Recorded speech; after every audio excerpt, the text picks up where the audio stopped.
Alright, here we go. What's up, my friends? Welcome to Carpo's channel. Fucking videos, some 3,500 or something. I have no idea, but I've been making videos about every day, and yesterday was a day I actually didn't make a video. Got me thinking about, I was going to do a response video to the Q&A video I made the other day, so I figured I'd settle down now and make my best effort to get it finished. I got a few questions to answer, so hope everybody's doing fantastic tonight. You'll notice that I'm wearing this super funkadelic blanket that somebody sewed into a coat. It's got a zipper and everything. I bought this at Goodwill for $8 the other day. It's so tacky. Not even the pattern matches at the bottom. It's just phenomenal. Just love it. And so I thought I would wear it for the video. So this is a response video, and I'm going to do it in ultra tacky Carpo style, like I used to in the old days. I got the old bong out, and I'm going to take a bong hit. And there's a reason for that. It has to do with some of the questions within the comments section, so I'll get to that when I get there. So I'll start off with that.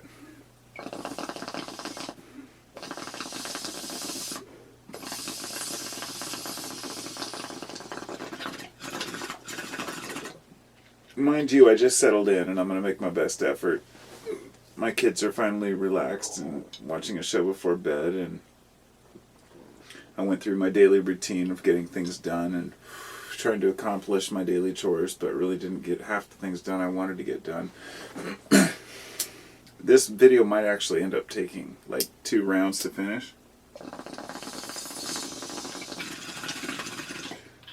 Last year when I did a Q&A video, it ended up taking me like freaking 3 videos to answer all the questions. So my apologies in advance to anybody who I don't answer in detail. I'm going to do my best here. So, first off, in case you're wondering what the hell I'm talking about, I made a video a couple days ago and I made a Q&A and I said, ask me any questions and I'll give you a response.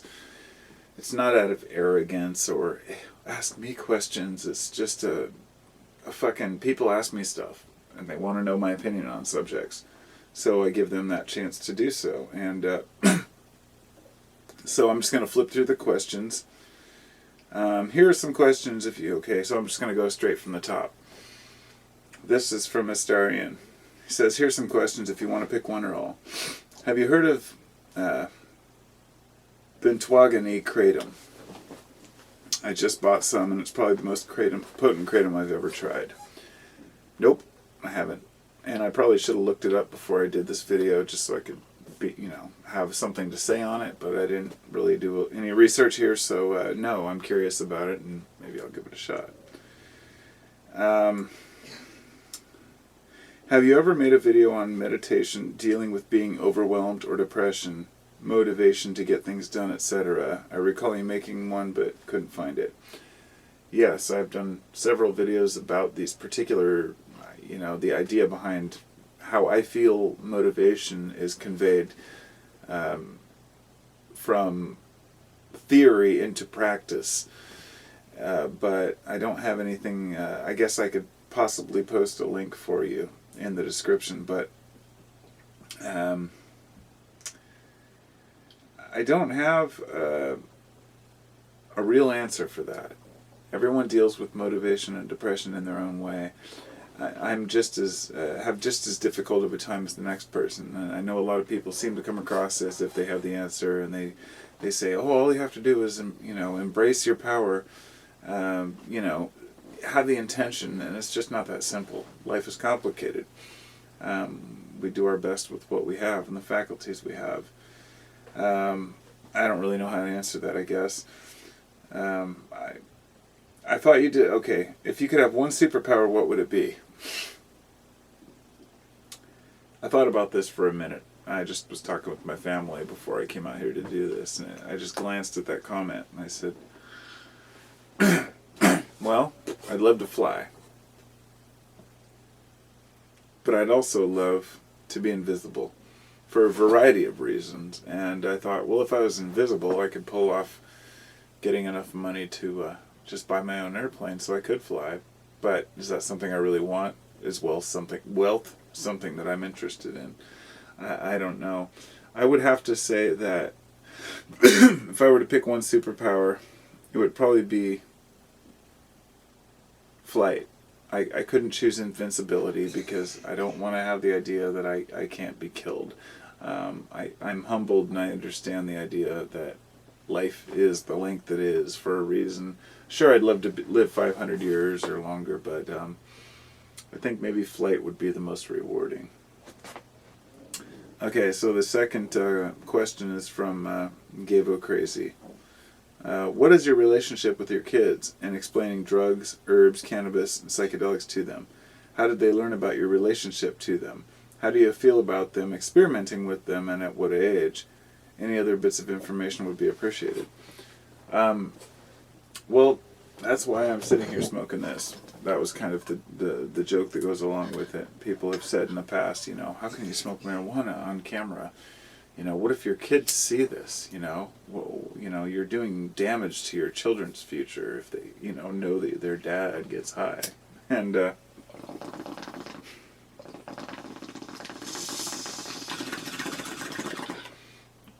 to answer the question, how do I explain it to my kids? Well, I don't, because my kids are 4 and 7. They're too young to even talk about drugs with. I'm not going to bring up something they don't understand the concept of yet. But I do have a son who is 20, will be 22 this year, and we talk about it regularly. And as he was growing up, I have grown up, I guess what it is that my kids are either too young to know any different or old enough to know better. And my oldest son, we've taught respect with psychedelics and with drugs, and he knows how to handle himself. I won't go into detail on what he does in his life, but he's a very responsible person, and I spent a lot of time raising him to understand that drugs are something to be taken seriously. And I figure rather than just ignore the whole subject, I told him everything I know about drugs, which ones to avoid. And I always said if I was going to do anything, interesting or intense, it would be psychedelics, because they're the most mind-expanding and eye-opening. And I still stand by that. I think anybody can overdo it, but it really comes down to the person. No matter what you tell your kids, if they're going to seek out drug behavior, they're going to seek out drug behavior. And if not, they're not. But it is a tough one. And people who are at certain ages, where they have children at certain ages, it's hard for them to know how to talk to their kids about drugs. And when my oldest son was growing up, we didn't smoke pot around him at all. We always hid it. In front of our kids now, we don't smoke it, really just right in front of them in the house and blow it out, but they've seen us smoking pot. We just don't make it a big deal. It's not something that's a huge deal, and it's legal here now, so all of a sudden it's become just like smoking cigarettes. It's really society's perspective on what we think is, what we think we should and shouldn't talk about around kids, So I hope that answers that question. He asked a couple more. This is still from Gavo Crazy, I think. Being in the Pacific Northwest, how does the weather affect your mood? I'm not sure I could deal with the rain or the cold all the time. What's it like when you travel, and how do different environments impact the way you feel? Being out here can be rainy, but to me the trade-off is having green, lush forests to go out to in the summertime. And that's worth it to me. I believe in a right and left brain, a right and left politics, a yin and yang in life. And so I feel that if I don't have seasons where it's a rainy season and a dry season, I can't really truly appreciate the sunny time. So as for when I travel, how does it impact me? Well, I've been to Florida like a few times, and we got married there, my wife and I, on Anna Maria Island. I love it down there, but only in that area, inside of, Florida, let's see, what is it? Sarasota area. But Anna Maria Island's beautiful. and we went down to Sarasota Beach and enjoyed the drum circles and had some fun. But as for how it impacts me, you get out off the plane and it's like, holy shit, you're just overwhelmed with heat, and humidity is just off the charts. And yeah, you still don't get used to it even after a couple weeks over there. I don't, anyway. And then I come back, and then I know people, customers, friends, subscribers who live in Florida, and they're like, that's just what they're used to. My life doesn't consist of, super hot days with lizards coming through the floorboards, and it's just a totally different world. So I haven't traveled to any really cold places where it's cold all the time, so I can't say on that end of the spectrum. Let's see. Is there another part of that question? And what would your last meal be? Let's hypothetically say you end up on death row. What would you choose as your last bit of delicious food to pass your lips before dying? Dude, that's a crazy question. But I thought about it. And I'm not sure what I came up with. What would be my last meal? If I could eat anything. To be honest, I'd probably have to be put in that predicament, because by being put on death row and in a situation where I was choosing my last meal, only then could I really, really, truly know what I would want for my last meal under that type of duress, if that makes sense. Because I really don't know.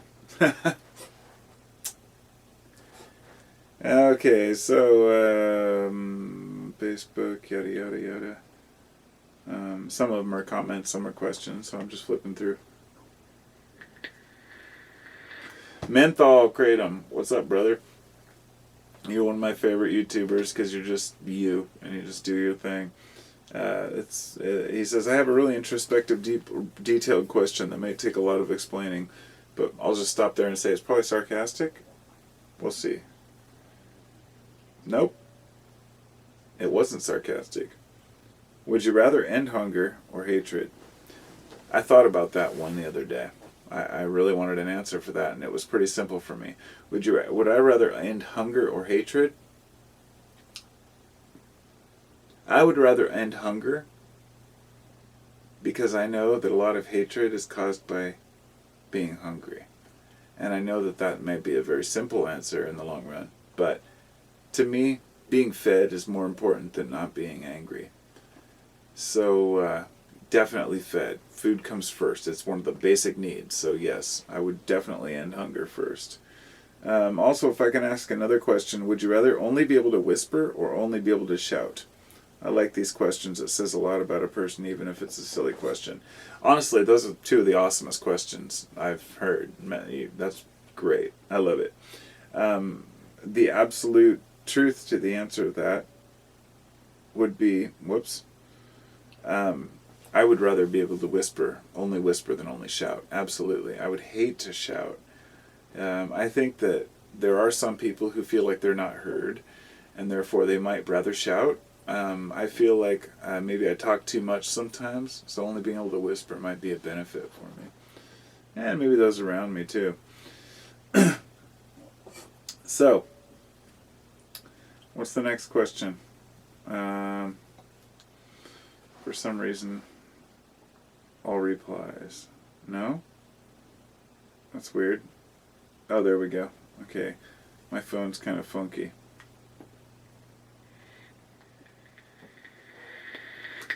The next one's from Marcus TG.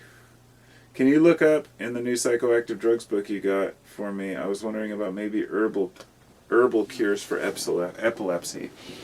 I actually took a couple notes on this paper. Epilepsy, I would say it depends on the situation, but CBD from cannabis or THC, especially CBD, has been known to greatly reduce seizures and epilepsy, epileptic episodes. Phenomenal stuff. But I've also wrote down mucuna pruriens, which can help with Parkinson's-like convulsions, but it depends on the situation. Kava, valerian root, and passion flower might all help. So I hope that that helps. But really, there's no one-size-fits-all drug that will, cure anything, of course.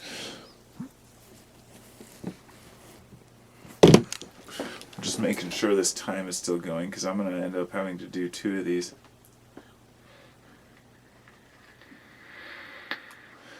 The next one's from John FK. He says, I want to know about psilocybin and interpreting omens, getting nudged by the universe. What do you think about intuition and the benefits, consequences to following your intuition? How can we listen to our hearts and not just our rational minds, especially when pertaining to things such as addiction? Well, to answer the part about addiction, we have to really look inside ourselves. And for me, it's been asking myself, are my addictions harming me? And are they helping me? And is the help more than the hindrance? And if so, then they're worth it. And then again, it goes down to a different level of what you consider to be a drug. Cannabis for me, for example. Is that a drug? For some people it is. Well, it alters your perception. Of course it's a drug, but is it really? Speaking of which, I've got to reload that thing. But the part about interpreting omens, I really have a hard time talking about that one, only because I've been through phases where I believe the universe is speaking to me through symbols, metaphors. Then I have other times where I believe that I'm creating all of that in my own mind. And that's the balance I keep. I haven't tried to lean one direction or the other. It has nothing to do with saying I'm just going to believe it or not believe it. For me, it's like if I keep seeing a bunch of numbers or symbols or ideas or some crazy synchronicities happen all day long, I just take it for what it is.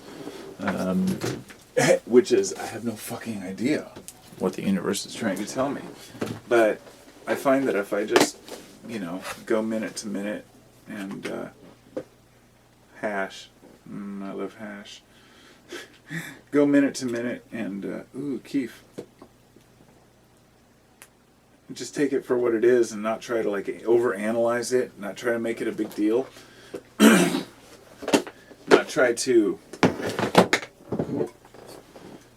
overly obsess about what the universe is trying to tell me. But rather say, if I see a symbol or a number or something really catches my ear or eye, just say, okay, it's a signal. It doesn't matter what the signal is. For example, a few years ago when I started seeing triple digits numbers, I wrote down what all the numbers meant to me. 1111, 222, 333. And I said, well, if the universe is going to talk to me through numbers, I want to know what they mean.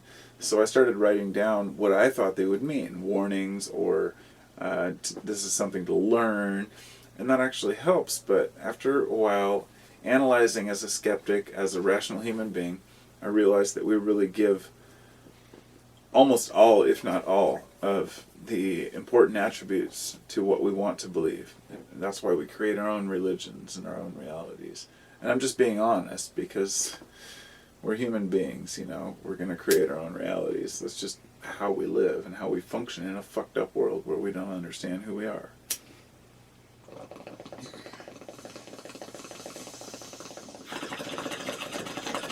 And that might sound hostile or vague or harsh, but it's not. It's okay. Part of understanding who we are is getting over our initial assessment of bullshit and just saying, we are who we are. We have to see symbols for what they are. They can be metaphors. I believe that the universe is conscious, and I believe that our dreams and our intuition, all the things we experience, are very useful and important.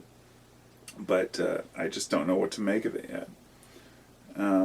So following our hearts and our rational minds, it's very subjective. So, I'll see how much time I have left and whether I can answer another question on this video.